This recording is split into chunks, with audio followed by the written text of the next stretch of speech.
April 30th, 1937. Maxwell Field, Alabama. The fountain pen moved slowly across the resignation paperwork. Each stroke carried the weight of 2 decades in uniform, 20 years of service reduced to ink drying on official forms. Captain Claire Lee Chennault, 43 years old, Chief of Pursuit Training for the United States Army Air Corps, signed away his military career in a sparse office that smelled of dust and disappointment. The official story was simple enough. Chronic bronchitis had ravaged his lungs from years of flying in open cockpits, where wind and cold air tore at a pilot's respiratory system with merciless efficiency. Progressive deafness made communication difficult with students and fellow officers, forcing him to lean in close during briefings, to cup his ear when engines roared to life on the flight line. Medical documentation supported both conditions. The paperwork was in order. Everything looked legitimate. But these physical ailments were merely convenient excuses for an organization desperate to rid itself of a troublemaker. The real story sat in the filing cabinets surrounding him, stuffed with memorandums that argued fighter aircraft could intercept and destroy bomber formations, tactical manuals detailing pursuit strategies that contradicted every assumption held by the bomber advocates dominating Air Corps thinking, training reports showing how precision fighter tactics could devastate enemy air forces. All dismissed, all ridiculed, all ignored by superiors who believed one inescapable truth that had become gospel throughout the service. The bomber would always get through. Chennault had spent years challenging this doctrine. At Langley Field and later here at Maxwell, he had been the lone voice arguing that pursuit aviation remained essential to modern warfare, while his colleagues developed theories of strategic bombardment that would supposedly win wars through industrial destruction alone. Chennault insisted that fighters were not obsolete relics of World War I dogfighting. He wrote textbooks explaining defensive pursuit tactics. He conducted exercises proving that coordinated fighter formations could intercept bombers with devastating effectiveness. He published The Role of Defensive Pursuit in 1935, laying out his theories in meticulous detail. The Air Corps had responded with institutional disdain. The tactical school at Maxwell Field stopped teaching fighter tactics entirely in 1936. Resources flowed exclusively toward bombardment development. The future belonged to the bomber, and that future had no room for Captain Claire Chennault. His personality had not helped his cause. Gruff and uncompromising, Chennault made few friends among the officer corps. He argued loudly and persistently, refusing to soften his positions or compromise his beliefs for the sake of career advancement. His colleagues called him Radical Chennault behind his back, sometimes to his face.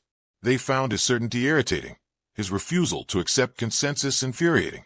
The promotion to major in June 1936 had been his last. It should have marked the beginning of greater responsibilities, but instead it became the final acknowledgement of his service before the institution pushed him out. By early 1937, his health problems provided convenient cover. The Air Corps could frame his departure as medical retirement rather than admit they were forcing out an officer who refused to embrace bomber supremacy. As Chennault walked out of Maxwell Field that spring afternoon, his colleagues breathed a collective sigh of relief. The radical was gone. The dissenter had been silenced.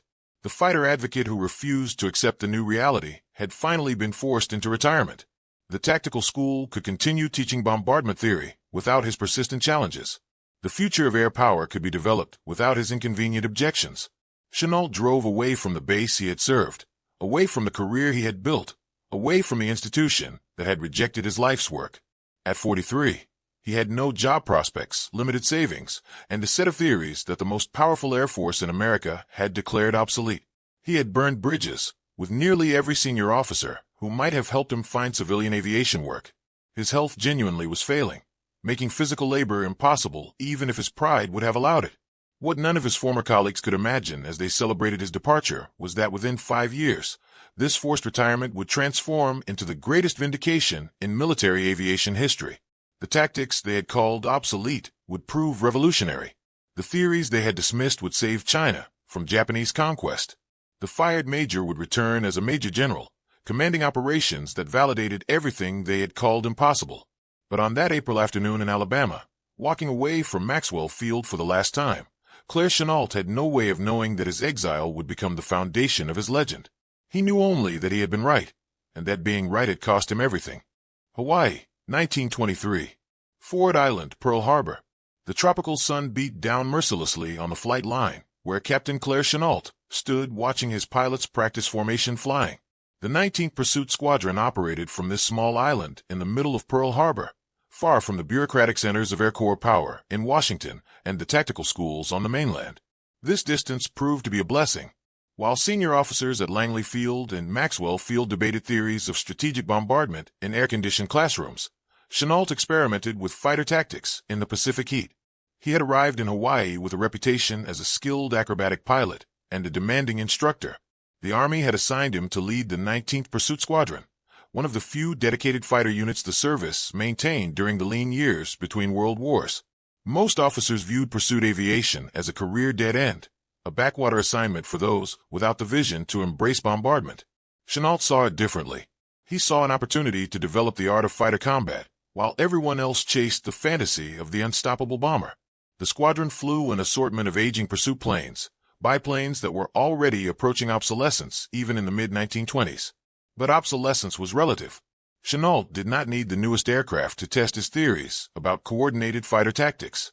He needed pilots willing to think systematically about air combat, to train relentlessly, to treat fighting as a science rather than individual heroism. He began by studying everything available about World War I aerial combat. The official histories emphasized individual aces and their personal skills, portraying air war as a romantic endeavor where brave pilots dueled one-on-one above the trenches. Chennault rejected this mythology. He read the after-action reports carefully, looking for patterns beneath the propaganda. What he found was that successful fighter pilots survived and achieved victories through systematic application of tactics, not romantic individualism. The great aces like Eddie Rickenbacker and Frank Luke had been disciplined technicians who understood energy management, positional advantage, and cooperative tactics. From these studies, Chennault developed core principles that would later revolutionize air combat. Fighters should never operate alone. A pilot watching his own tail could not focus on attack, but two pilots covering each other became far more effective than the sum of their individual capabilities. Altitude meant life. The pilot above controlled the engagement, choosing when and how to attack, while the pilot below could only react. Speed discipline prevented kills. A pilot who dove away at the first sign of trouble would never shoot down an enemy, but a pilot who committed too deeply to a turning fight would eventually lose energy and become vulnerable. He drilled these principles into his squadron relentlessly. Formation flying became an obsession. His pilots learned to maintain precise positions relative to each other, to communicate through hand signals and later through radio once the technology became available. They practiced coordinated attacks, where one element drew enemy attention while another struck from an unexpected angle. They studied gunnery not as an individual skill, but as a problem of geometry and timing. The exercises Chennault designed became legendary within the small community of pursuit pilots. He would take his squadron up against bomber formations, developing tactics for interception, while other units conducted token exercises, where fighters made token passes at bombers before both sides went home. Chennault's squadron attacked with systematic precision. They learned to approach from angles that minimized exposure to defensive gunfire. They coordinated their attacks so bombers faced threats from multiple directions simultaneously. They practiced again and again until the tactics became instinctive. His methods produced results that should have attracted attention from Air Corps leadership. His squadron consistently achieved high levels of aerial gunnery accuracy. His pilots demonstrated coordination that made them far more effective than equal numbers of individually skilled pilots, flying without tactical discipline. His unit reports documented interception scenarios where small numbers of fighters devastated bomber formations through superior tactics rather than superior numbers. But the attention never came. The Air Corps leadership in Washington remained focused on bombardment theory. The lessons Chennault learned in Hawaii stayed in Hawaii. When he tried to share his findings through official channels, the response ranged from polite disinterest to active hostility. Fighter tactics were yesterday's problem. Modern air forces needed to think about strategic bombardment, not dogfighting. Chennault found this institutional blindness incomprehensible. How could intelligent officers look at the same evidence and reach such different conclusions? He began to understand that the issue was not evidence, but institutional investment. The Air Corps had committed itself to bombardment as its path to independence from Army control. Fighters represented the past, a reminder that aviation had started as a tactical support arm. Bombers represented the future, an independent strategic force that could win wars without ground armies. Any evidence supporting fighter effectiveness threatened this narrative.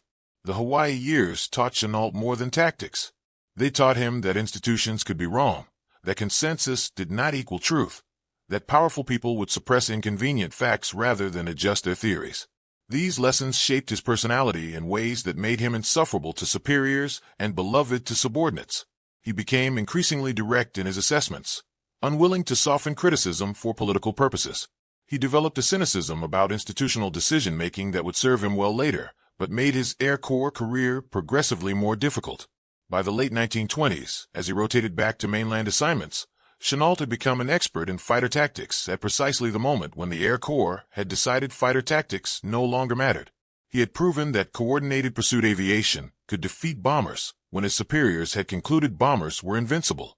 He had developed a systematic approach to air combat when everyone else believed future wars would be won through industrial bombardment. The stage was set for conflict. The radical from Hawaii, with his obsolete theories, would soon face an institution that had committed itself fully to bomber supremacy. The collision would destroy his career, scatter his reputation, and ultimately vindicate everything he believed. But first, he would have to survive the 1930s, the decade when the Air Corps would embrace the bomber delusion so completely that even suggesting fighters might matter became a career-ending offense. Wright Field, Ohio, May 1931. The air exercises had been planned for months. The Army Air Corps would finally settle the great debate through empirical testing. Could bomber formations penetrate American airspace and reach their targets despite fighter opposition?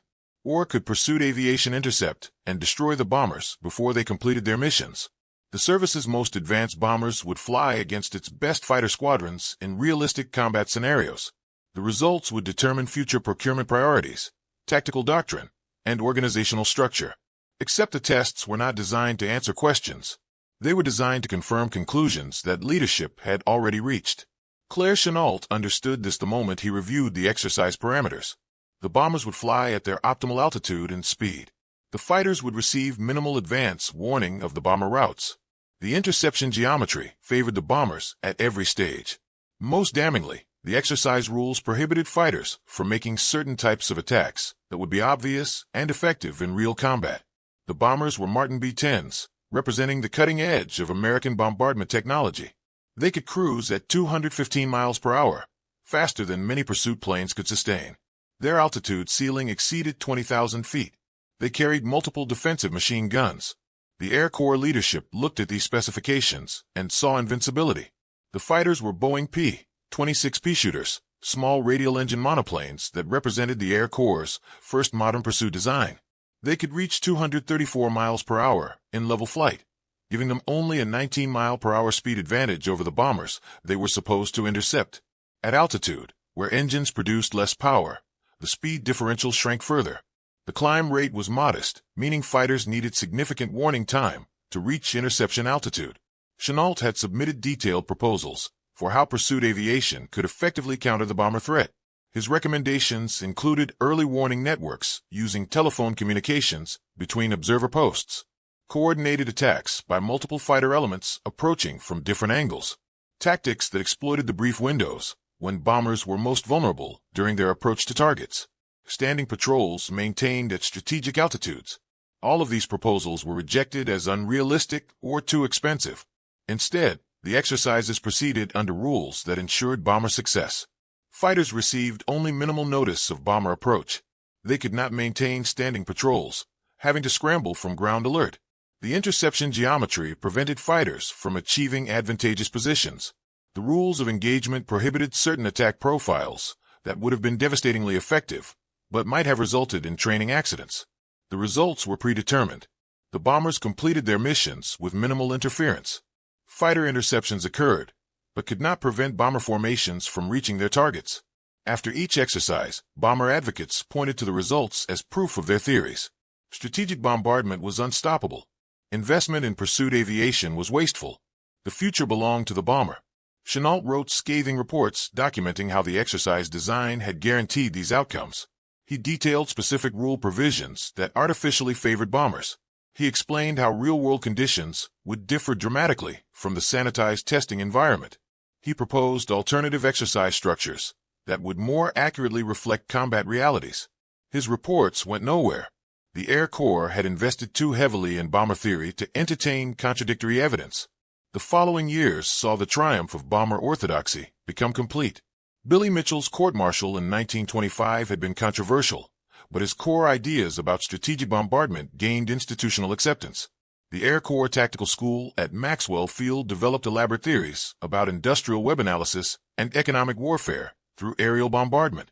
Young officers competed to refine these theories, knowing that bomber advocacy meant career advancement. By 1936, the institutional commitment had become so absolute that the tactical school stopped teaching fighter tactics entirely. The curriculum devoted itself exclusively to bombardment theory. Pursuit aviation appeared only as historical context. A quaint relic from the primitive days before aviation had evolved into a true strategic weapon. Students learned to plan bomber missions, analyze industrial targets, calculate force requirements for destroying factories. They learned nothing about air combat or fighter operations. The intellectual foundation for this doctrine rested on several assumptions. First, that technological advances made bombers fast enough to outrun fighters or high enough to fly above fighter ceilings. The Martin B-10 seemed to prove this at the time. Second, that mass defensive armament made close approaches by fighters suicidal. Third, that even if some bombers fell to fighters, enough would always reach their targets to justify the losses. Fourth, and most fundamentally, that bomber formations could be self-defending without fighter escort. This final assumption proved most attractive to Air Corps leadership pursuing independence from Army control. If bombers could operate without fighter support, then an independent Air Force could conduct strategic warfare without requiring cooperation from ground forces. Strategic bombardment offered a vision of air power that was not only effective but autonomous. It promised to win wars through industrial destruction, making ground battles irrelevant. Chennault found himself increasingly isolated as he continued challenging this consensus. His 1935 book, The Role of Defensive Pursuit, laid out systematic arguments for why fighter aviation remained essential. He explained how improved tactics and coordination could overcome the modest speed advantages bombers enjoyed. He detailed scenarios where small numbers of well-coordinated fighters could devastate large bomber formations. He proposed organizational structures and training regimens for pursuit aviation. The book was published through official channels, but generated minimal interest. Senior officers who bothered to read it generally dismissed Chennault's arguments as nostalgia for obsolete warfare. The few who found his ideas interesting lacked the institutional power to change procurement or doctrine. The overwhelming majority simply ignored the book entirely, viewing it as one obscure captain's stubborn refusal to accept modernity. At Langley Field and later at Maxwell Field itself, Chennault continued teaching what had become heresy. He instructed pursuit pilots in interception geometry, gunnery tactics, and formation coordination. He conducted exercises demonstrating how his methods could achieve success even with inferior equipment. His students learned advanced fighter tactics, while the official curriculum moved further toward pure bombardment theory. This made him increasingly problematic for Air Corps leadership. They could not openly punish him for his views, without creating a martyr who might attract awkward questions about doctrine. But they could make his career difficult, deny him choice assignments, ensure his promotion came slowly. By 1936, when he finally received promotion to major, it was clear this would be his last. The institution had no interest in giving higher rank to someone who publicly disagreed with fundamental organizational premises. The tragedy was not that Chennault was wrong. The tragedy was that he was right, and the entire institutional structure of American air power had committed itself to being wrong. Within a decade, American bombers over Europe would suffer catastrophic losses to German fighters until long-range escort fighters could protect them. The doctrine of the self-defending bomber formation would be written in the blood of thousands of aircrew. Every casualty would vindicate Chennault's theories, even as the Air Corps leadership of the 1930s had dismissed them as obsolete. But in that spring of 1937, as Chennault signed his resignation papers, none of this vindication had occurred. The bomber mafia had won. Their doctrine dominated. Their theories shaped procurement. Their assumptions guided planning. And the one officer who had understood the fatal flaws in their thinking had just been forced into retirement, his career destroyed for the crime of being right too soon. Shanghai, June 1937. Claire Chennault stepped off the Pan American Airways China Clipper into humidity that hit like a physical force. At 43 years old, recently retired with failing health and a destroyed career, he had accepted a 3-month consulting contract for $1,000 per month to survey the Chinese Air Force. It was work for a man with no other options. The Chinese government wanted an assessment of their aviation capabilities. Chennault needed money. The arrangement suited both parties perfectly, or so he thought as he made his way through the chaotic streets of Shanghai toward his first meetings with Chinese military officials. The woman who would become his immediate supervisor was Sung Mei-ling, known to Americans as Madame Chiang Kai-shek. Educated at Wellesley College in Massachusetts, she spoke flawless English and served as head of the Aeronautical Commission, making her one of the most powerful figures in Chinese aviation. She was also the wife of Generalissimo Chiang Kai-shek, the leader of the nationalist government struggling to maintain control over a fractured nation while facing external threats from an increasingly aggressive Japan. Madame Chiang impressed Chennault immediately. She understood air power in ways that most military officers he had known did not. She asked penetrating questions about fighter tactics, training methodologies, and organizational structure. She recognized that China's Air Force needed fundamental transformation, not cosmetic improvements. Most importantly, she was willing to listen to unconventional ideas from a foreign advisor whose own country had rejected his expertise. What Chennault found when he began his survey shocked him. The Chinese Air Force existed more on paper than in reality. They possessed perhaps 200 aircraft of various types, most obsolete by any reasonable standard. Many were Italian or American designs from the late 1920s, biplanes that would be death traps against modern Japanese fighters. Maintenance was sporadic at best, with spare parts nearly impossible to obtain. Pilot training followed no consistent doctrine, producing aviators who could fly but had no systematic understanding of tactics or combat. The problems ran deeper than equipment and training.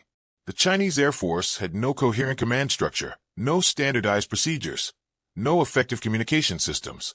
Different warlords controlled different aviation units, each jealous of their independence and unwilling to coordinate with others. Corruption siphoned resources away from operational needs.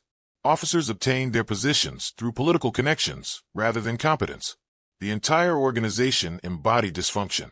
Chennault spent his first weeks traveling between air bases, observing training, reviewing equipment, interviewing pilots and commanders. His notebooks filled with observations that painted a grim picture. Chinese pilots were brave and often skilled at basic flying, but they had no concept of formation tactics or coordinated combat. They flew individually, relying on personal courage rather than systematic methods. Their gunnery training was minimal. Their understanding of aerial combat was essentially non-existent. Then on July 7, 1937, everything changed. Japanese and Chinese troops exchanged fire at the Marco Polo Bridge near Peking. What began as a local incident escalated within days into full-scale war. The Second Sino-Japanese War had begun, and it would become the laboratory where Chennault's dismissed theories would finally receive their battlefield test. The Japanese assault was overwhelming. Their Mitsubishi A-5M fighters, known to Allied intelligence as Claude, dominated Chinese skies with superior speed, maneuverability, and range. Japanese pilots had years of combat experience from operations in Manchuria and earlier conflicts. They flew coordinated formations, used systematic tactics, and operated with brutal efficiency. Chinese air resistance collapsed within weeks. Japanese bomber formations raided Chinese cities with near impunity. Shanghai, Nanking, Canton fell to aerial bombardment, followed by ground invasion. The Chinese Air Force sent up desperate interceptions, but lacked the training, coordination, or tactical doctrine to achieve meaningful results. Japanese fighters slaughtered Chinese pilots who tried to engage them in individual dogfights. Within months, Japan controlled Chinese airspace across the eastern provinces. Chennault watched this catastrophe unfold with a mixture of horror and recognition. Everything he had predicted about untrained fighters facing systematic opposition was being proven in Chinese blood. The individual heroism that Chinese pilots displayed counted for nothing against Japanese tactical discipline. Courage without method produced only casualties. But he also saw opportunity in this disaster. China desperately needed effective air defense. The nationalist government had resources to purchase aircraft and hire foreign expertise. Most importantly, Chinese leaders were willing to listen to radical ideas because conventional approaches had failed catastrophically. Madame Chiang asked Chennault to extend his contract indefinitely. His 3-month survey became a multi-year commitment to rebuild Chinese air power from the ground up. The challenge was immense. Chennault had no significant budget, minimal equipment, and students who needed to learn everything from basic principles. He started by establishing a training program based on the methods he had developed in Hawaii and refined during his years teaching pursuit tactics. Chinese pilots learned formation flying, coordinated attacks, altitude discipline, and energy management. More importantly, they learned to think systematically about air combat rather than relying on individual improvisation. Chennault also began creating what would become one of his most important innovations, an early warning network using ground observers with radios. China lacked radar technology, but Chennault understood that timely warning was more important than sophisticated detection equipment. He recruited Chinese volunteers to man observation posts throughout the regions around key cities. They learned to recognize aircraft engine sounds, estimate numbers and direction, then relay information through telephone and radio networks to air defense headquarters. The system was primitive compared to the radar networks being developed in Britain and America, but in the context of China's technological limitations, it was revolutionary. For the first time, Chinese fighters could receive warning of Japanese raids, while bombers were still miles away, giving defenders precious minutes to climb to advantageous altitude. The early warning network transformed interception from impossible to merely difficult. He studied Japanese aircraft and tactics with meticulous detail, documenting strengths to avoid and weaknesses to exploit. The Japanese flew with remarkable discipline, but followed predictable patterns. Their bomber formations maintained rigid structures that created vulnerabilities. Their fighters excelled at turning combat, but could not match diving attacks from altitude. Their operational security was often poor, making raids predictable if defenders had adequate intelligence. Over 3 years, working with minimal resources and constant setbacks, Chennault built the foundation for what would eventually become the Flying Tigers. He trained Chinese pilots in systematic fighter tactics. He established early warning networks that gave defenders fighting chances against superior forces. He documented Japanese capabilities and developed counter-tactics that exploited enemy weaknesses. He proved that his theories about pursuit aviation worked in actual combat, not just training exercises. But by 1940, Chennault recognized that Chinese pilots alone, no matter how well trained, could not stem the Japanese onslaught. The attrition was too severe, the resource disparity too great. He needed experienced combat aviators who understood his methods. He needed aircraft capable of matching Japanese fighters in performance. Most importantly, he needed official American support without dragging the United States into war before the nation was ready. The solution would require returning to America with an audacious proposal that would change everything. Washington, D.C., October 1940. Claire Chennault returned to America with Chiang Kai-shek's blessing and an impossible mission. After 3 years watching Chinese pilots die in unequal combat against Japanese air superiority, he understood that training alone could not close the gap. China needed experienced combat aviators who already understood advanced fighter tactics. They needed modern aircraft capable of matching Japanese performance. Most critically, they needed official American support delivered through channels that would not drag the United States into a war the nation was not prepared to fight. The political landscape in America presented both opportunity and obstacle. President Franklin Roosevelt recognized that Japanese expansion throughout Asia threatened American interests in the Pacific. The fall of France in June 1940 had shocked American leadership into acknowledging that fascist aggression might not stop on its own. Roosevelt wanted to support Chinese resistance against Japan, but American public opinion remained staunchly isolationist. The memory of World War I casualties haunted the national consciousness. Most Americans wanted no part of foreign wars, regardless of strategic implications. Chennault's proposal offered Roosevelt an elegant solution to this political dilemma. Rather than sending official American military units to fight in China, which would constitute an act of war, the United States could covertly support a volunteer group of civilian pilots. American military aviators would resign their commissions to become private citizens working under contract to the Chinese government. The United States would sell fighter aircraft to China through civilian intermediaries. The arrangement provided plausible deniability while allowing substantial American assistance to Chinese resistance. The plan required careful navigation through layers of military bureaucracy and political opposition. The Army and Navy initially resisted releasing their pilots for what they viewed as a mercenary operation.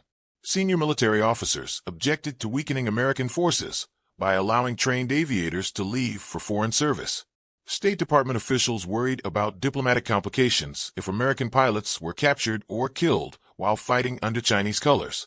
The proposal faced skepticism from multiple directions, but Chennault had powerful advocates. T.V. Soong, Madam Chiang's brother and Chinese Minister of Finance, used his extensive American business connections to lobby for the volunteer group concept. Lachlan Curry, a Roosevelt economic advisor with strong sympathies for Chinese resistance, championed the plan within the White House. Most importantly, Roosevelt himself saw strategic value in bleeding Japanese air power through proxy forces while America rearmed. The president gave his approval through unofficial channels that maintained plausible deniability. The recruitment effort began quietly in the spring of 1941. Chennault needed 100 pilots, men skilled enough to fly combat missions immediately, but willing to resign from military service for uncertain prospects half a world away. The financial incentives had to be substantial enough to overcome the enormous risks and hardships involved.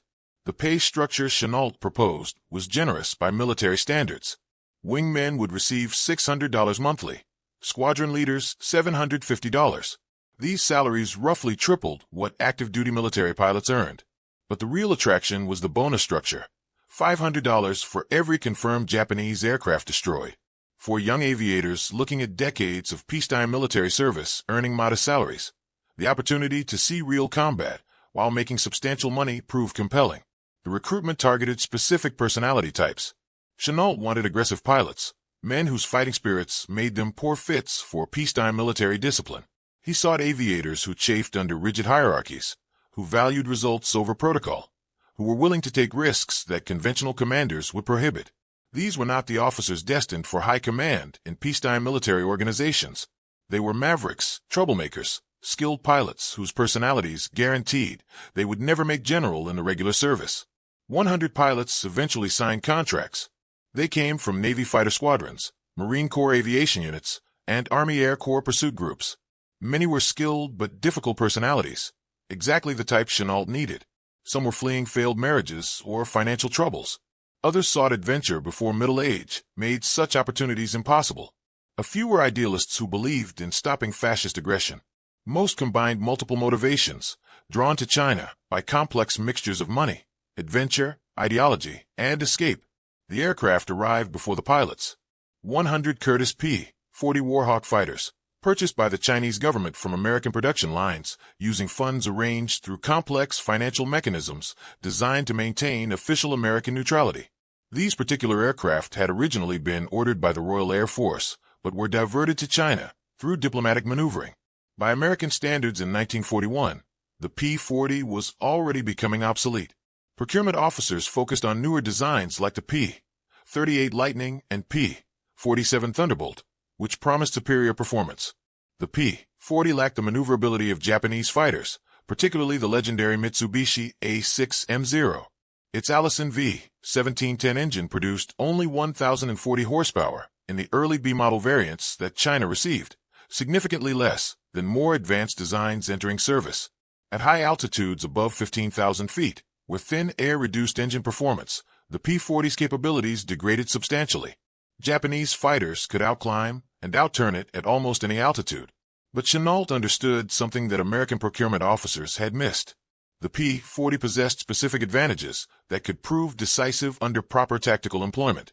Its airframe was rugged and heavily built, capable of sustaining battle damage that would destroy lighter Japanese aircraft. Pilots would later report absorbing hits from 20mm cannon shells and 50 caliber rounds that should have been fatal, yet bringing their P-40s home safely. The aircraft featured an armored cockpit and self-sealing fuel tanks, protective features that Japanese designers had sacrificed to maximize performance and range. These safety features saved American lives repeatedly throughout the coming campaign. The P-40 carried 650 caliber Browning machine guns, 3 in each wing, with heavy ammunition loads exceeding 200 rounds per gun. This was devastating firepower by early World War II standards. A single P-40 could deliver more weight of fire than most enemy fighters. When multiple P-40s concentrated their fire on a single target, as Chennault's tactics demanded, the results were catastrophic for whatever aircraft found itself in the converging streams of 50 caliber bullets. Most importantly for Chennault's tactical vision, the P-40 could achieve tremendous speed in diving attacks. The robust airframe and relatively heavy weight that made it sluggish in climbs and turns became advantages in dives. Pilots would report achieving speeds exceeding 450 miles per hour in steep dives, far beyond what Japanese fighters could match without risking structural failure. This speed differential was the key to Chennault's entire tactical system.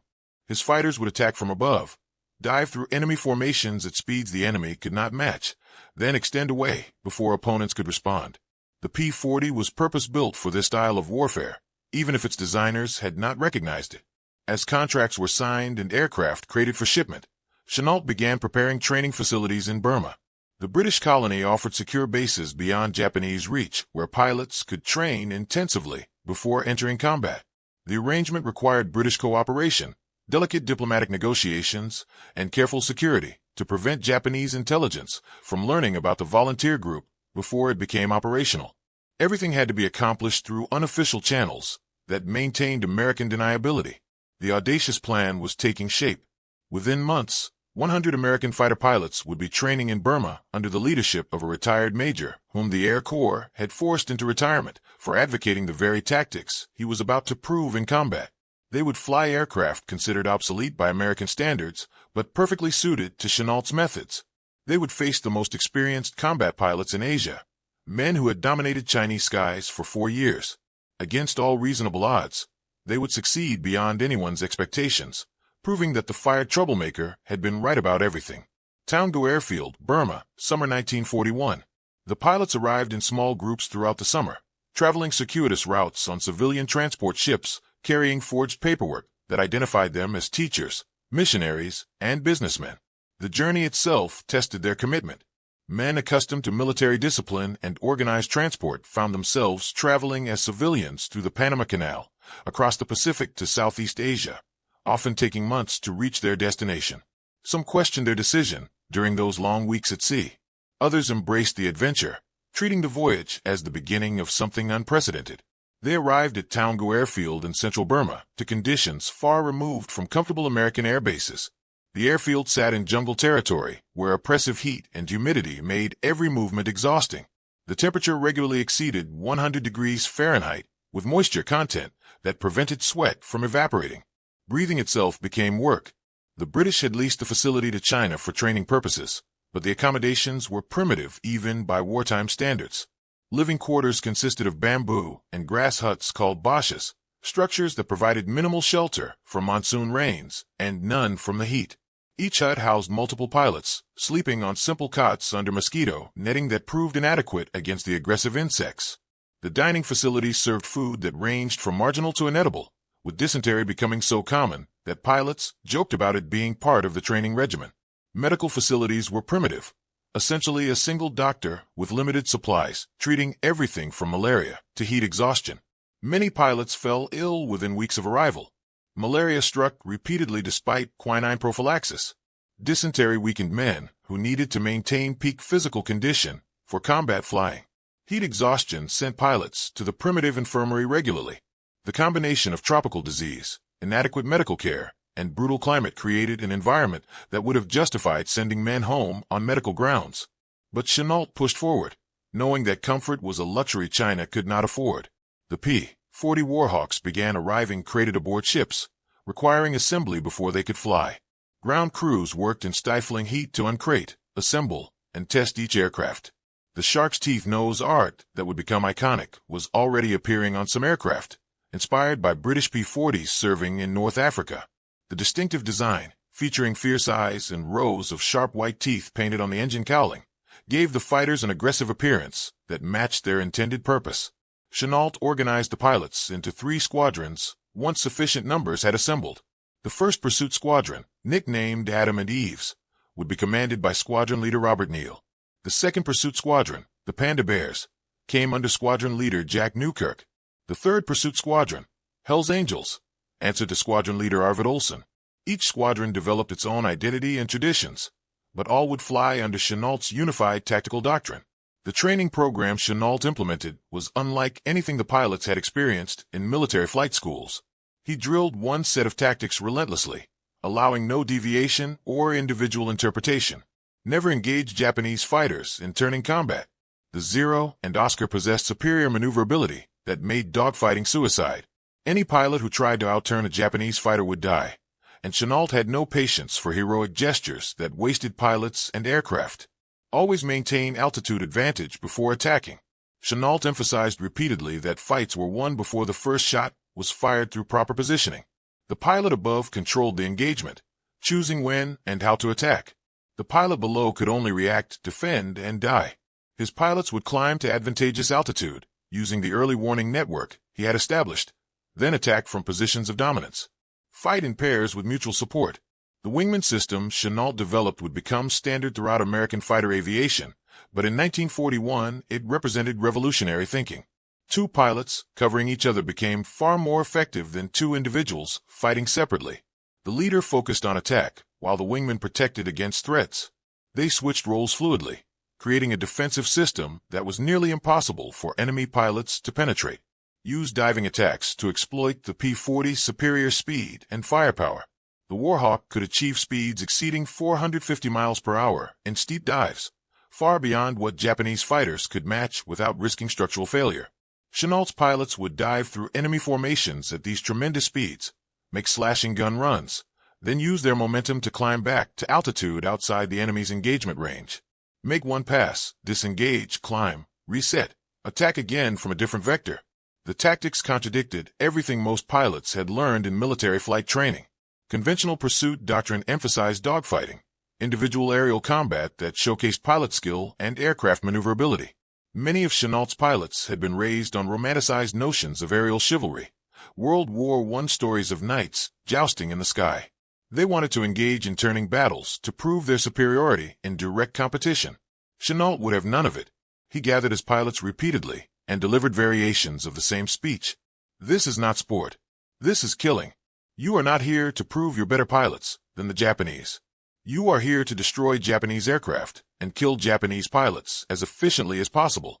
Your job is to make their mothers cry, not to win trophies for aerial acrobatics. He showed them gun camera footage from Chinese pilots who had engaged Japanese fighters conventionally. The results were invariably the same. The Chinese aircraft attempting to turn with more maneuverable opponents would lose energy and altitude.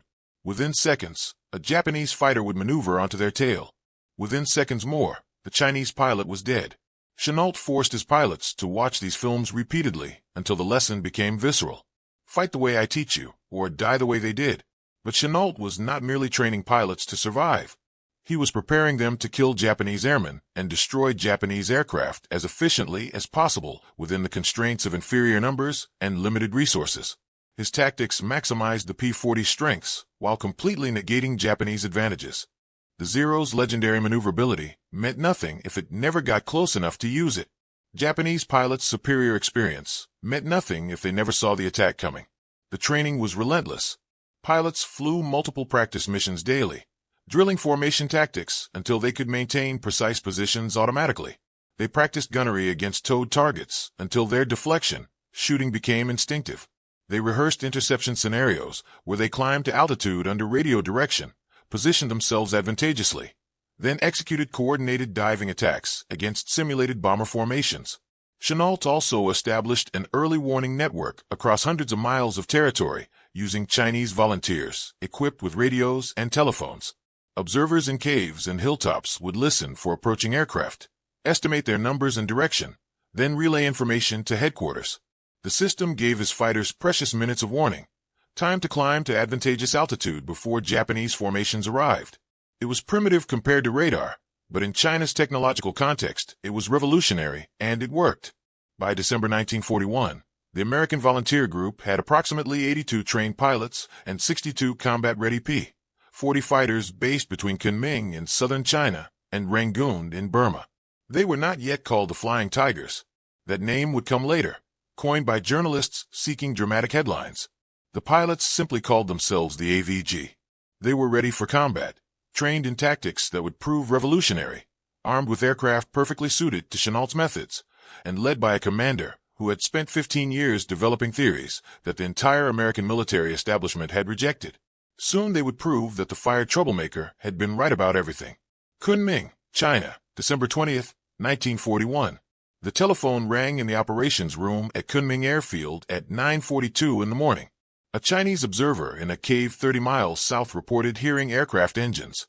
The sound was distinctive, the heavy throb of multiple bombers, rather than the higher-pitched whine of fighters. He estimated 10 aircraft, possibly more, flying northwest toward Kunming at approximately 12,000 feet. The report went immediately to Claire Chennault, who had been expecting this moment since the war began 13 days earlier. Pearl Harbor had changed everything. The Japanese attack on December 7th had killed over 2,000 Americans and destroyed the Pacific Fleet. Across the Pacific, Japanese forces had launched simultaneous assaults on American, British, and Dutch possessions. The Philippines were under siege. Hong Kong was falling. Malaya faced invasion. The Japanese military offensive rolled forward, with devastating effectiveness that shocked the world. American morale had sunk to depths not seen since the Civil War. Americans desperately needed good news, any evidence that the United States could strike back effectively against the enemy. But here in Kunming, the war had existed for 4 years already. The Japanese had been bombing the city since 1938, flying from airfields in Hanoi, in French Indochina. For a year, they had conducted these raids with complete impunity. Chinese fighters had tried to intercept them and died attempting. The Japanese crews had grown complacent, treating Kunming runs as routine missions, where opposition meant token resistance quickly swept aside. They did not know that circumstances had changed. The American volunteer group was operational now, with pilots trained in Chennault's revolutionary tactics and early warning networks that gave defenders the advantage of time. The 10 Mitsubishi Ki-21 Sally bombers, departing Hanoi that morning, expected another unopposed mission. They would receive something very different. Chennault's early warning network provided critical advance notice that would prove decisive. Ground observers in caves and hilltops surrounding Kunming had been reporting aircraft engine sounds while the bombers were still miles away. Multiple observation posts confirmed the report, providing direction and altitude estimates. Radio operators transmitted continuous updates to AVG headquarters. By the time the Japanese formations approached the city, Chennault had complete information about their strength, direction, and approximate arrival time. 18 P-40 Warhawks from the Hells Angel Squadron were already climbing to intercept altitude under radio direction from Chennault on the ground. The pilots had practiced this scenario dozens of times during training. They knew their roles, understood the geometry, trusted the tactics. They climbed steadily, conserving fuel while gaining altitude. At 18,000 feet, well above the Japanese formation, they positioned themselves between the bombers and their target. The Japanese crews saw nothing wrong until it was too late. They maintained their tight formation, confident in their defensive firepower and the absence of effective opposition. They had no way of knowing that above them, 18 American fighters waited with altitude advantage, positioned perfectly for diving attacks that would exploit every advantage the P-40 possessed. Chennault gave the attack order by radio. The Hells Angel Squadron rolled into their dives, achieving speeds the Japanese could not match. Each pilot had selected his target during the approach, focusing fire discipline on individual bombers, rather than spraying bullets randomly. The P-40s dove through the formation at speeds exceeding 400 miles per hour, their combined 36 50-caliber machine guns concentrating devastating firepower on unarmored bombers, designed for range and payload rather than protection. The first pass was catastrophic for the Japanese. 3 bombers disintegrated under sustained 50-caliber fire, their fuel tanks exploding. Their crews killed instantly. A 4th bomber suffered crippling damage to its engines and control surfaces, beginning a spiraling descent that ended in a fireball when it hit the ground. The surviving bombers jettisoned their loads wildly, abandoning any pretense of hitting their targets, focused only on escaping this unexpected nightmare. The P-40s did not linger. Following Chennault's doctrine precisely, they dove completely through the formation, using their speed to open distance from any escorts that might have been present. Then they climbed back to altitude outside engagement range, reformed, and prepared for another attack. But it proved unnecessary. The remaining Japanese bombers fled south at maximum speed, their mission abandoned, their confidence shattered. 3 more bombers suffered damage, severe enough that they crashed before reaching Hanoi. Chinese citizens watching from Kunming witnessed Japanese aircraft falling from the sky for the first time in the war. They cheered and wept, hardly believing what they were seeing. For years they had endured bombing with no effective defense. Now mysterious fighters, with shark teeth painted on their noses, had destroyed the raiders with systematic efficiency. Chennault met the returning P-40s on the runway. His face showed no emotion as pilots climbed from their cockpits, adrenaline still pumping, eager to describe the engagement. They had achieved 4 confirmed kills with no losses, a remarkable debut against an enemy force they had outnumbered, but completely dominated through superior tactics and positioning. One pilot expected congratulations. Instead, Chennault's response captured his perfectionism and his understanding that this was merely the beginning. It was a good job, he told them flatly, but not good enough. Next time get them all. for confirmed kills was impressive, but 6 bombers had escaped. In Chennault's calculus, escaped enemies were enemies who would return to bomb Chinese cities another day. His pilots would need to be more efficient, more ruthless, more systematic in their destruction. The pilots understood. This was not about glory or recognition.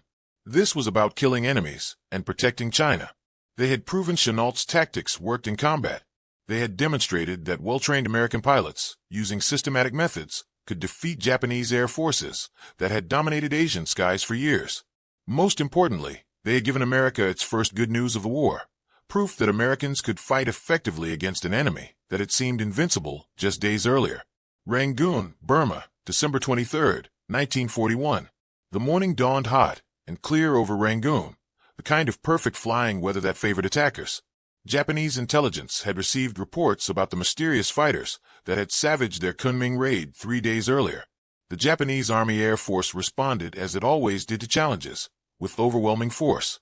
63 bombers escorted by 25 Nakajima-ki, 43 Oscar fighters, departed their bases in Thailand, approaching Rangoon with numbers calculated to crush any opposition through sheer weight. This time the Japanese came prepared. They flew in tight defensive formations, their escorts positioned to counter interceptors. The bomber crews knew their roles, had practiced coordination, understood how to concentrate defensive fire. The Oscar fighters were newer than the older Ki, 2780s, faster and more maneuverable, flown by pilots with years of combat experience. Japanese commanders expected resistance based on the Kunming engagement, but they brought such overwhelming numbers that resistance seemed futile. 14 40 Warhawks from the American Volunteer Group rose to meet them, joined by 15 Royal Air Force Brewster Buffalo fighters. The odds were nearly 3-1 against the defenders. Conventional military wisdom suggested the Japanese would overwhelm the outnumbered Allied fighters through numerical superiority. Most Air Force planners would have considered the situation hopeless, would have advised against even attempting interception against such odds. But Claire Chennault had never accepted conventional wisdom. His pilots had trained for exactly this scenario, learning tactics specifically designed to defeat numerically superior forces through systematic application of method over individual heroism. The 14 P-40s represented the Adam and Eve's and Panda Bear squadrons, led by squadron leader Robert Neal, who had absorbed Chennault's teachings completely and would now test them against prepared opposition. The battle raged across the skies above Rangoon for over an hour, becoming the first major test of Chennault's tactical theories against an enemy that knew opposition was coming. The AVG pilots executed his methods with precision that would have made their commander proud. They had climbed to altitude while the Japanese formations were still approaching, using the early warning network to position themselves perfectly. When Neal gave the signal, his squadron dove through the Japanese bomber formation from 18,000 feet, achieving speeds that made interception impossible. The P-40's 650 caliber machine guns concentrated devastating firepower on the unarmored bombers. Each burst from a single P-40 delivered more than 300 rounds per minute, more than 40 pounds of lead and steel every 60 seconds. Japanese bombers designed for range and payload rather than protection could not withstand such punishment. Within the first pass, 3 bombers were falling in flames, their crews dead before they understood what had killed them. The P-40s did not linger. Following Chennault's doctrine precisely, they dove completely through the formation, using their speed to open distance from the Japanese escorts, then climbed back to altitude outside the enemy's engagement range. The Japanese escorts, attempting to defend their charges, found themselves unable to catch the diving P-40s. When they tried to pursue, the Americans simply accelerated away in dives the Oscars could not match without risking structural failure. When the Japanese fighters attempted to climb back to the bomber formation, the P-40s had already repositioned for another attack from a different angle. It was aerial warfare as engineering problem, not romantic aerial joust. The Americans held every advantage because Chennault had designed the tactics to ensure they would. His pilots fought at altitudes and speeds where P-40 capabilities dominated. They refused to engage in the turning battles where Japanese fighters excelled. They turned combat into systematic destruction rather than individual contests of skill. The Royal Air Force Buffaloes, meanwhile, engaged using conventional fighter tactics. British pilots trained in traditions that emphasized individual combat and maneuverability contests entered turning battles with the Japanese escorts. The results were predictable and tragic. The Brewster Buffalo, already obsolete when it entered service, could not match the Oscar in turning performance. Japanese pilots with years of combat experience systematically destroyed the British fighters, killing brave men whose training had prepared them for the wrong kind of war. The contrast between the AVG's success and the RAF's casualties provided brutal validation of Chennault's methods. Two Allied forces with comparable numbers of aircraft, comparable pilot skill, and comparable courage achieved radically different results based solely on tactical doctrine. The Americans who refused to fight fair survived and killed efficiently. The British who fought honorably died honorably, their courage wasted by adherence to obsolete methods.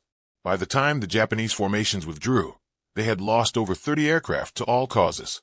The precise breakdown remained disputed in the chaos of battle, accounts varying between participants, but the disaster was undeniable. The 8th Sentai, one of the elite Japanese bomber units, was effectively destroyed as a combat force. The Japanese lost aircraft they could replace, experienced crews they could not, and most importantly their sense of invulnerability. They had ruled Asian skies for 4 years, with minimal opposition. Now they faced an enemy that killed them systematically despite inferior numbers. The AVG lost 3 P-40s in combat, and had 2 destroyed on the ground by bombing. British Buffaloes suffered severe casualties that would force the squadron's withdrawal from Burma. The contrast between American and British losses, using different tactical approaches against the same enemy, could not have been more stark. Courage and skill mattered far less than method and discipline. News of the Christmas Day air battle reached American newspapers within days. Editors desperate for positive stories after the Pearl Harbor disaster found perfect material in this exotic volunteer group. Life magazine sent photographers. Time magazine dispatched correspondents. Henry Luce, the influential publisher with personal connections to China through his missionary parents, devoted extensive coverage to Chennault and his aviators. Someone at Time coined the name Flying Tigers, a title that captured American imagination instantly. The Walt Disney Studios, always alert to cultural trends, produced a logo featuring a fierce winged tiger that became iconic. The AVG pilots, meanwhile, had already adopted shark-mouth nose art on their aircraft, inspired by Royal Air Force P-40s serving in North Africa. The combination of name and visual brand created instant recognition. The shark-mouth P-40 became one of the most recognizable military images of World War II, symbolizing American resistance when resistance seemed hopeless. Claire Chennault became America's first military hero of World War II. Newspapers ran stories about the leather-faced commander who had been forced out of the Air Corps but was now leading American pilots to victory. The irony was impossible to ignore. 5 years earlier, the Air Corps had dismissed him as a troublemaker with obsolete ideas. Now those same ideas were producing the only good news in a war filled with American defeats. The tactics called obsolete were proving revolutionary. The theories ridiculed were saving lives and killing enemies. The fired major was becoming a legend while vindication arrived written in Japanese blood across Burma skies. January through July 1942. Operating on the edge of collapse. The Flying Tigers never enjoyed the luxury of overwhelming force. From their first combat mission in December 1941 through their disbandment in July 1942, they operated under constraints that would have paralyzed conventional military organizations. They never had more than 50 combat-ready aircraft at any given time, usually fewer. Personnel shortages meant pilots flew multiple missions daily, accumulating fatigue that would have grounded them under normal circumstances. They faced severe shortages of everything that sustained air operations: spare parts, ammunition, fuel, and time. The logistics situation bordered on impossible. Ground crews cannibalized damaged aircraft to keep others flying, performing mechanical miracles with inadequate tools and improvised materials. Mechanics worked through brutal heat, repairing battle damage, replacing engines, patching bullet holes with whatever materials could be found. Ammunition supplies ran dangerously low repeatedly, forcing Chennault to ration bullets and bombs like a miser hoarding gold. Fuel had to be flown over treacherous mountain routes from India, each gallon representing enormous effort and risk. The fall of Rangoon in March 1942 transformed a difficult situation into a desperate one. The easiest supply route was severed, cutting off the coastal access that had provided most of the AVG's material support. Everything now had to come through Kunming, either flown in dangerous trips over the Himalayas or driven along the treacherous Burma Road before Japanese forces cut that route as well. The AVG operated on razor-thin margins, perpetually one bad day away from being unable to continue operations. Yet Chennault's training produced results that defied numerical odds and logistical nightmares. His pilots learned to make every bullet count, every sortie matter.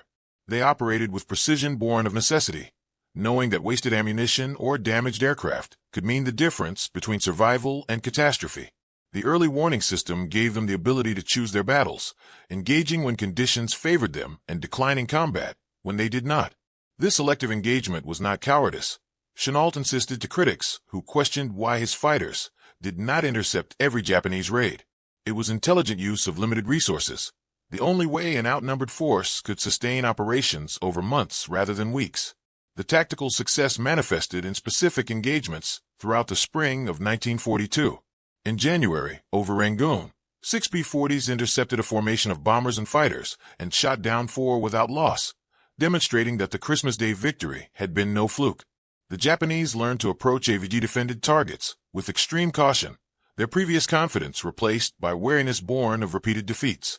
In March, the Flying Tigers defended the vital Salween River Gorge, where retreating Chinese forces had blown the bridge to slow Japanese pursuit. The Japanese 56th Division attempted to build a pontoon bridge across the upper Salween River, which would allow them to move troops and supplies into China and drive toward Kunming. Squadron leader David Lee Tex Hill led flights of P-40s in continuous missions into the Mile Deep Gorge, bombing and strafing the bridge construction with devastating effectiveness. For 4 days, AVG pilots flew continuous missions into the gorge under conditions that tested their courage and skill to absolute limits. The gorge created treacherous flying conditions with unpredictable winds and minimal room for error. Japanese anti-aircraft fire forced pilots to fly through streams of tracer rounds and exploding shells.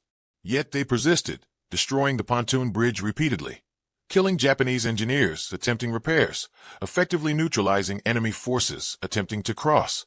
This prevented a Japanese advance on Kunming and potentially on Chongqing, China's wartime capital.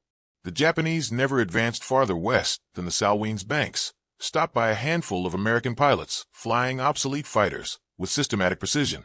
Chennault later wrote of these critical missions. The American volunteer group had staved off China's collapse on the Salween. It was not hyperbole. Had the Japanese crossed that gorge in force, the entire strategic situation in southern China might have collapsed. In May, the AVG provided air cover for the British retreat from Burma, giving ground forces breathing room that saved thousands of lives. British and Commonwealth troops, withdrawing before overwhelming Japanese ground forces, faced annihilation without air protection.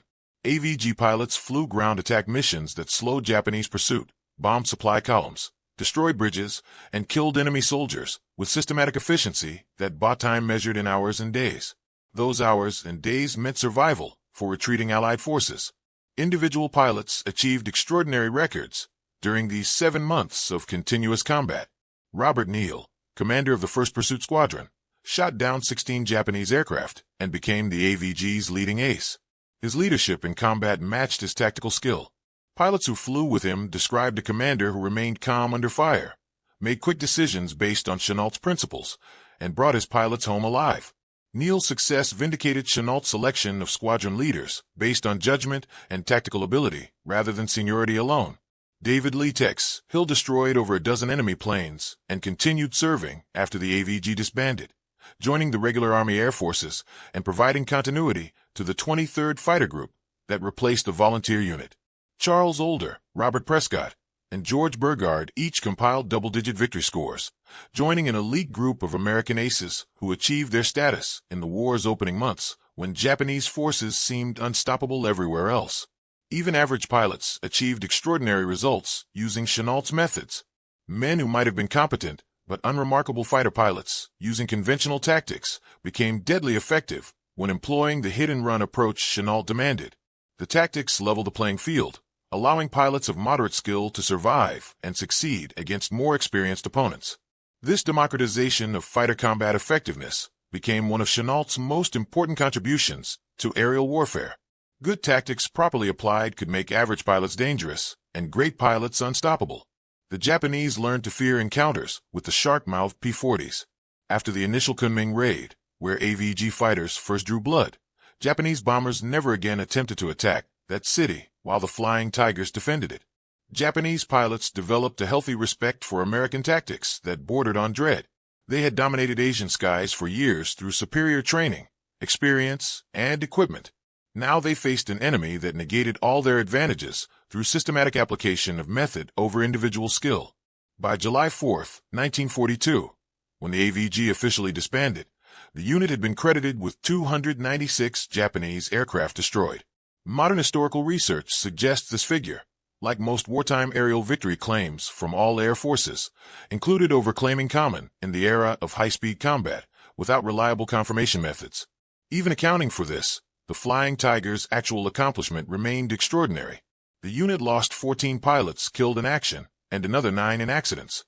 The credited kill ratio exceeded 20-1, an achievement unmatched by any other American unit in the early war period. Against overwhelming odds, operating under impossible conditions, a small group of volunteers had proven that revolutionary tactics could defeat numerically superior forces. The fired major had been vindicated completely, his theories proven in combat, his methods validated in Japanese blood. April 15, 1942. Washington, D.C. The telegram arrived at Claire Chennault's headquarters in Kunming with orders that vindicated everything he had fought for during 20 years of military service. The United States Army Air Forces recalled him to active duty with the rank of colonel, effective immediately.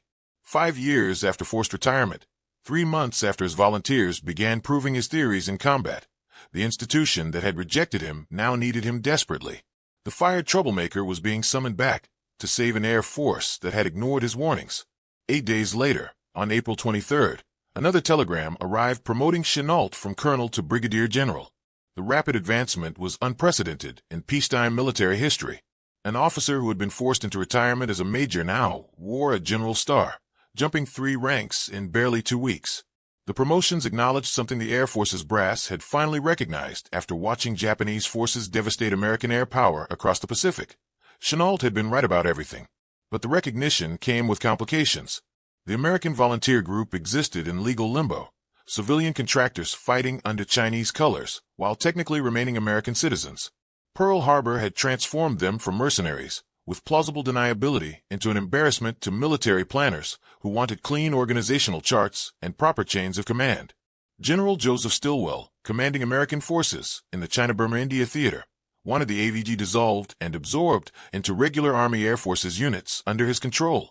Chennault fought to keep his volunteers operating as long as possible. The AVG worked because it operated outside military bureaucracy, with pilots motivated by bonuses rather than regulations, free to focus on killing enemies rather than following procedures. He knew that absorption into the regular military would destroy the unit's effectiveness, bog it down in the very institutional thinking that had rejected his theories in the first place. The compromise came through negotiation and persistence. Stilwell wanted the AVG disbanded by April 30, 1942. Chennault proposed July 4, when the volunteers' contracts with the Chinese government would expire naturally. Stilwell accepted, giving the Flying Tigers 3 more months to operate with the independence that had made them effective. Those 3 months would prove crucial, allowing the AVG to continue defending China during the darkest period of the war. The AVG's final combat action came over Hengyang on July 4, 1942, the day of disbandment. Even in their last mission, the Flying Tigers demonstrated the tactical superiority that had made them legendary. They intercepted 4 Japanese Ki-27-8 fighters and destroyed all 4 without suffering any losses. It was a fitting conclusion to 7 months that had transformed aerial warfare and proved that systematic tactics could defeat superior numbers. The official statistics told a story that seemed impossible. The AVG had been credited with 296 Japanese aircraft destroyed. Modern historians debate the exact figures, noting that all air forces in World War II overclaimed victories in the chaos of high-speed combat without reliable confirmation methods. Gun camera footage was often unclear. Multiple pilots might claim the same kill. Aircraft counted as destroyed might have limped home and been repaired. Even accounting for these factors generously, the Flying Tiger's actual accomplishment remained extraordinary. The unit lost 14 pilots killed in combat and another 9 in accidents. 23 men dead in 7 months of continuous operations against an enemy that outnumbered them consistently. The credited kill ratio exceeded 20-1, an achievement unmatched by any other American unit in the early war period. Against Japanese forces that had dominated Asian skies for 5 years, a small group of volunteers had proven that revolutionary tactics could overcome numerical and experiential disadvantages. But the statistics could not capture what the Flying Tigers had meant psychologically. They had given America hope when hope seemed impossible. After Pearl Harbor, after the Philippines fell, after Singapore surrendered, after Hong Kong was conquered, after American forces retreated across the Pacific, the Flying Tigers provided the only good news Americans received for months. They proved Americans could fight effectively against Japanese forces. They demonstrated that the enemy was not invincible, that proper tactics and determination could achieve victory. Most AVG pilots chose not to continue when the unit disbanded. Only 5 accepted commissions in the regular Army Air Forces, joining the 23rd Fighter Group that replaced the volunteer organization. The remainder had various reasons for leaving. Many were disgruntled with General Clayton Bissell, Stilwell's air commander, who they felt did not understand or appreciate their methods. Others had fulfilled their contracts and wanted to return home after 7 months of continuous combat. Some joined civilian transport operations in China, flying the dangerous hump routes over the Himalayas. A few rejoined their original military services to fight in other theaters. Chennault stayed, now commanding regular military units in addition to the handful of AVG veterans who remained. The China Air Task Force, as his new organization was called, continued operations with 51 fighters and 7 B-25 bombers. The resources were pitifully inadequate for the mission, but Chennault made them work through the same tactical brilliance and operational efficiency that had sustained the AVG. In March 1943, less than a year after his recall to active duty, Chennault received promotion to Major General and assumed command of the 14th Air Force, responsible for all American air operations in China. At age 49, just 6 years after forced retirement, he commanded approximately 700 aircraft at peak strength. The transformation was complete. The troublemaker had become a theater commander. The radical had become a major general. The officer forced out for refusing to accept bomber supremacy now commanded one of America's combat air forces. The journey from fired major to vindicated general had taken only 6 years, but those 6 years had changed aerial warfare forever. Chennault's tactics would become standard doctrine throughout American fighter aviation. His emphasis on altitude advantage, wingman cooperation, and refusing to fight on enemy terms would save countless American lives in battles yet to come. The methods that Maxwell Field had called obsolete in 1937 would prove revolutionary by 1943, adopted by every fighter pilot who wanted to survive and kill enemies efficiently. The institution had rejected him, then recalled him, then promoted him rapidly while adopting wholesale the very theories they had once dismissed. The vindication was complete, purchased in Japanese blood over Chinese skies. Schweinfurt, Germany, August 17, 1943. While Claire Chennault commanded the 14th Air Force in China, proving his fighter tactics worked with minimal resources, the European theater was providing even more dramatic vindication of everything he had argued in the 1930s. The bomber doctrine that had forced him into retirement was collapsing in blood and fire over German skies. Every assumption the Air Corps had made about strategic bombardment was being tested in combat, and every assumption was proving catastrophically wrong. The 8th Air Force had deployed to England with confidence born of doctrinal certainty. American bombers would strike deep into German territory, destroying industrial targets through precision daylight bombing. The Boeing B-17 Flying Fortress and Consolidated B-24 Liberator carried heavy defensive armament, flew in tight formations that concentrated firepower, and operated at altitudes that supposedly made interception difficult. Air Corps planners believed these bombers could defend themselves without fighter escort, reaching any target in Europe and returning safely. The doctrine assumed German fighters would be unable to penetrate the defensive fire from massed bomber formations. American strategists calculated that each B-17 carried 13 50-caliber machine guns, meaning a formation of 18 bombers presented over 200 guns to attacking fighters. Surely no enemy pilot would willingly fly into such concentrated firepower. The mathematics seemed irrefutable. But German fighter pilots did not read American doctrine. They attacked anyway, and they killed American bomber crews with systematic efficiency that shocked commanders who had believed their own propaganda. The Germans developed tactics specifically designed to break bomber formations. They attacked head-on, where defensive firepower was weakest and closing speeds gave gunners minimal time to track. They coordinated attacks from multiple angles simultaneously, overwhelming defensive coordination. They equipped fighters with heavy cannon that could destroy bombers from beyond the range of defensive machine guns. The raid on Schweinfurt and Regensburg on August 17, 1943, demonstrated the bankruptcy of unescorted bomber doctrine with brutal clarity. The 8th Air Force dispatched 376 bombers to attack ball-bearing factories at Schweinfurt and aircraft plants at Regensburg. These were critical industrial targets, exactly the kind of strategic bombing the doctrine promised would win wars. The mission represented everything American air power theory claimed to accomplish. German fighters tore the formations apart. Messerschmitt Bf-109s and Focke-Wulf Fw-190s attacked in waves, exploiting gaps in defensive coverage, targeting damaged bombers that fell out of formation, systematically destroying aircraft faster than American gunners could respond. 60 bombers went down, 16% of the attacking force lost in a single day. Another 100 suffered battle damage. Bomber Command counted its losses and recognized this level of attrition was unsustainable. The second Schweinfurt raid on October 14, 1943, proved even more disastrous. 291 bombers attacked the same target, and 60 more were shot down.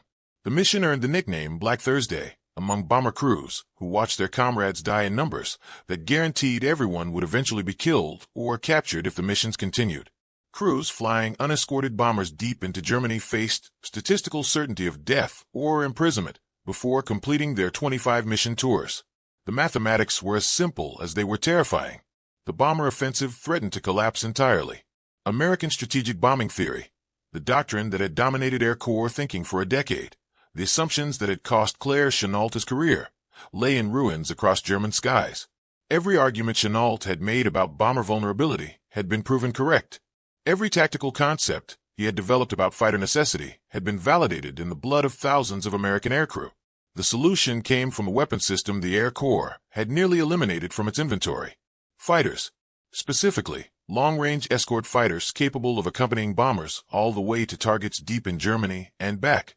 The North American P-51 Mustang, equipped with drop tanks that extended its range, transformed the bombing campaign. German fighters that had torn apart unescorted bomber formations with impunity now found themselves engaged by American fighters that could match them in performance and outnumber them through superior production. The bomber offensive succeeded not because bombers were invincible, but because fighters protected them. Everything Chennault had argued in the 1930s had been proven correct through the most brutal possible testing. The self-defending bomber formation was a fantasy. Strategic bombardment required fighter escort to survive against determined opposition. Pursuit aviation, far from being obsolete, was essential to winning air superiority in every theater. Meanwhile, Chennault's 14th Air Force in China continued demonstrating what fighters could accomplish with minimal resources. Despite being the smallest American Air Force operating in any combat theater, hampered by severe supply constraints that required flying everything over the Himalayas from India, the 14th punched far above its weight. Every gallon of fuel, every bullet, every spare part had to be flown through treacherous weather over the world's highest mountains. Yet Chennault made it work through tactical brilliance and operational efficiency that made every resource count. The 14th Air Force focused on targets that produced maximum results for minimum expenditure. Japanese shipping in coastal waters and rivers, supply depots and logistics bases, airfields and aircraft on the ground. Chennault avoided the kind of strategic bombing campaigns that consumed enormous resources for uncertain results. Instead, he waged tactical warfare that directly supported Chinese ground forces and directly damaged Japanese capabilities. By war's end, the 14th Air Force would be credited with destroying over 2,300 Japanese aircraft, sinking dozens of ships, destroying hundreds of locomotives and thousands of trucks, and demolishing countless supply dumps. The operational methods Chennault pioneered in China became templates for later conflicts. His emphasis on tactical air power, supporting ground forces, prefigured the close air support doctrine that would dominate future wars. His focus on maximum effect from minimum resources anticipated the efficiency requirements of modern air operations.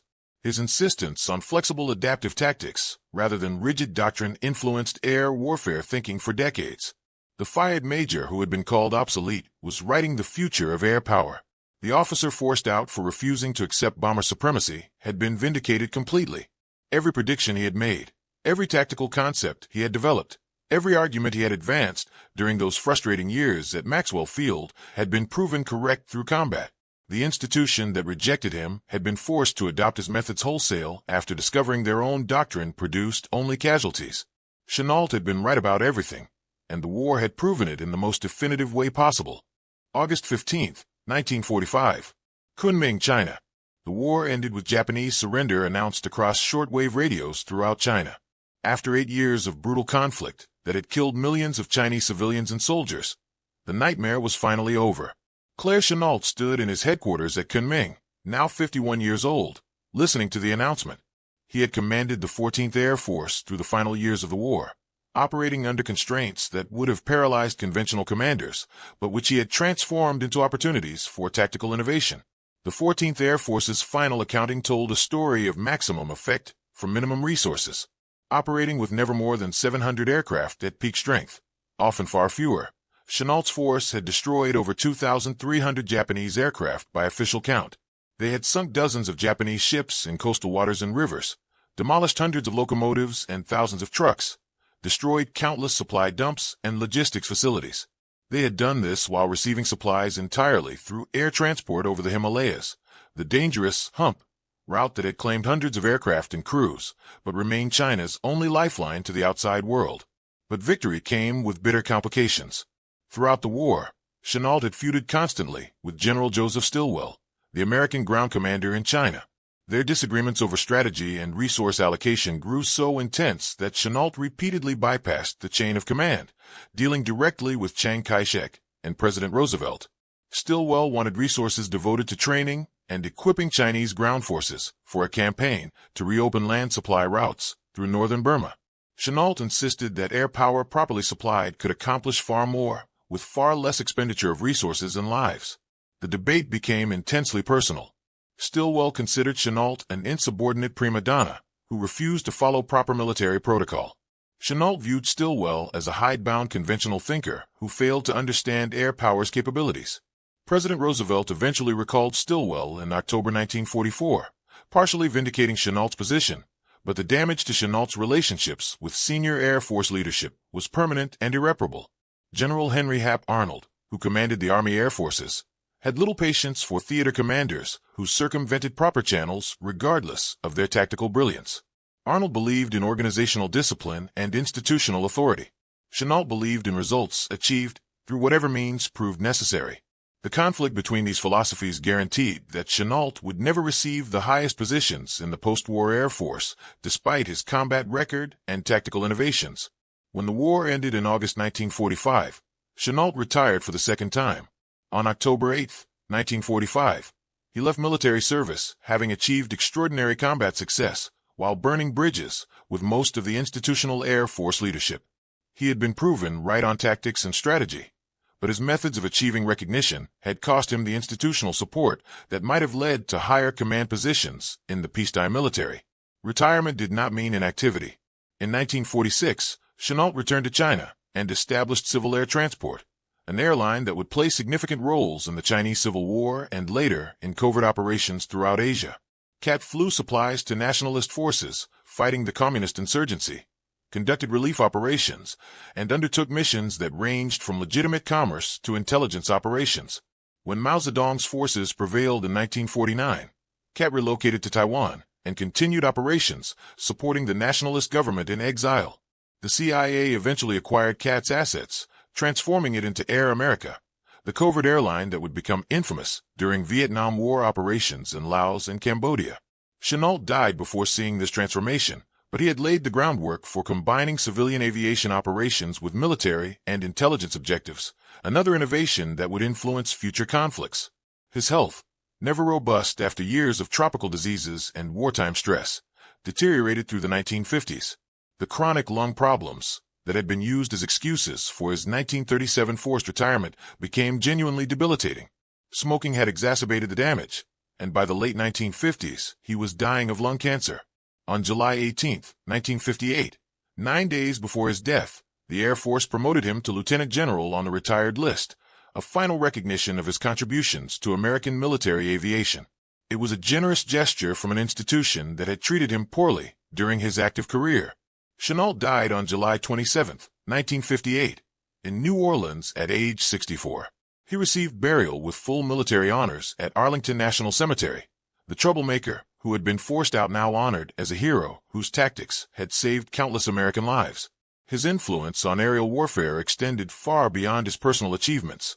Every post-war fighter manual incorporated principles Chennault had developed. Altitude advantage became fundamental doctrine. The wingman system he pioneered became standard throughout American fighter aviation and was copied by air forces worldwide. His emphasis on refusing to fight on enemy terms, on exploiting friendly advantages while avoiding enemy strengths, became the intellectual foundation of fighter tactics that remain relevant in the 21st century. The United States Navy's Fighter Weapons School, established at Naval Air Station Miramar in 1969 and popularly known as Top Gun, taught tactics that traced directly to Chennault's methods. Students learned to maintain energy advantage, to fight cooperatively, to use superior technology systematically rather than relying on individual skill. The Air Force's Red Flag exercises, established in 1975, similarly embodied Chennault's emphasis on realistic training against capable opposition using systematic tactics. His early warning network concept evolved through technological advancement into the semi-automatic ground environment system during the Cold War, then into the North American Aerospace Defense Command's integrated warning and response architecture. The principle remained Chennault's. Early detection enables advantageous positioning, and advantageous positioning determines combat outcomes more than equipment quality or pilot skill alone. In 1972, the National Aviation Hall of Fame inducted Chennault, recognizing his contributions to both military and civilian aviation. In 1990, the United States Postal Service issued a commemorative stamp bearing his image. In 2012, the city of Kunming opened the Flying Tigers Museum, preserving artifacts and history from the AVD's operations. 40 Warhawks with shark mouth nose art remain on display in aviation museums throughout the world. Instant visual reminders of the volunteers who proved that systematic tactics could overcome numerical and technological disadvantages. The lessons Chennault taught extend beyond military aviation. His career demonstrated that institutional consensus does not equal truth, that sometimes radicals and troublemakers are right while established institutions are catastrophically wrong, that organizations can become so invested in doctrine that they suppress evidence contradicting their assumptions, that the cost of ignoring inconvenient truths can be measured in thousands of lives lost unnecessarily. His story proved that one officer with correct ideas could eventually prevail against an entire institutional establishment with wrong ideas, but only after enormous personal cost, and only because combat provided undeniable validation. It demonstrated that courage includes intellectual courage, the willingness to challenge consensus when evidence demands it, regardless of career consequences. From fired troublemaker to brigadier general in 2 weeks. From retired major to commanding general of an Air Force theater command in 6 years. From exile to vindication. From rejection to legend. Claire Lee Chennault's journey became one of military aviation's most extraordinary stories, a reminder that being right matters more than being popular, that tactics matter more than technology, and that sometimes the institution is wrong and the maverick is correct. The shark-mouthed P-40s remain eternal symbols of this truth, frozen in museum displays and historical photographs, reminders that the fired major had been right about everything.